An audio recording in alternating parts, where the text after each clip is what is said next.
Okay, the first game in the storyline is Kingdom Hearts X, which was a free-to-play web browser game that came out 11 years after the first game, but then it shut down in 2016. Your quest is to go around collecting Lux particles until you are powerful enough to fight Lord Darkball. Meanwhile, in a dream sequence, you are introduced to the Master, who is a character that doesn't matter. The Master entrusts his prize pupil Hoodmeister with a mysterious box and sends him into the desert. His other pupils, known as the Five Wise Men, then use the Book of Prophecies to go into the future and cast a magic spell in order to save the world from darkness. Soon afterwards, the Five Wise Men turn on each other because of a cat, plunging their armies into conflict and consequently ending the entire world. I take it you're talking about Kingdom Hearts. It's a browser game, so obviously it's going to be a little light on the story. Thankfully, they released a tie-in movie 4 years later on the Kingdom Hearts 2.8 collection called Kingdom Hearts X back cover, which explains everything. You need to pass down that Keyblade to your apprentice and then him to his, so that my eye can see the future.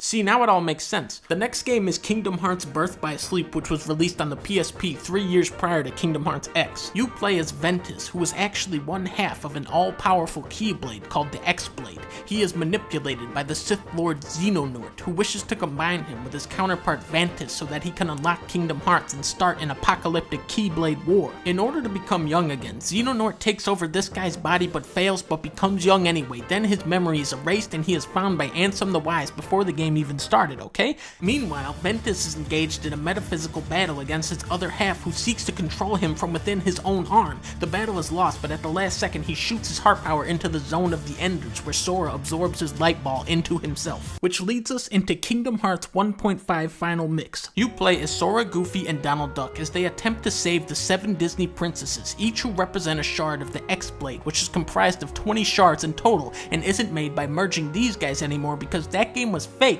and actually an elaborate dream sequence had by Tigger. Turns out, Sora's friend Riku is actually possessed by Ansem, who is actually Xehanort that got transformed into a Shadow Man 300 years ago, not to be confused with Ansem the Wise, who is a different guy and he's dead now, but not actually, okay? In order to defeat Ansem, Sora has to unlock his own heart with the Keyblade, which in turn creates a clone of himself called Roxas. Now this is where Kingdom Hearts 358 over 2 days for the Nintendo DS comes in. Roxas is recruited by Zenmis into the Council of Shadows, whose goal is to summon Kingdom Hearts, which is a video game for the PlayStation 2.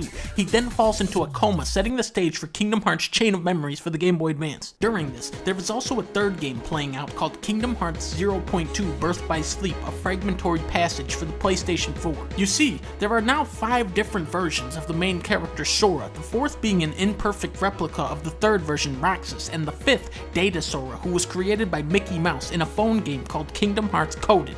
Gorge! However, we find out during an introductory sequence in Kingdom Hearts 2 that Roxas was merely the video game persona of Sora, who was unwittingly trapped inside of a computer simulation. It is then revealed that Zenmis is actually Ansem, who is actually one of 2 evil Xehanort clones, neither of which are this Ansem, who is now referred to as Diz. On top of this, there is also a 3rd Xehanort clone called Xeno Douglas, who is a younger version from an alternate timeline. He then conspires with his own self to go back in time and create a second Council of Shadows consisting of 13 different Xehanort clones, which when merged would recreate the X-Blade, which could then be used to unlock the mysterious box, re-summoning the Master, who is actually the ultimate puppeteer and true antagonist of the entire series, Pumbaa from The Lion King.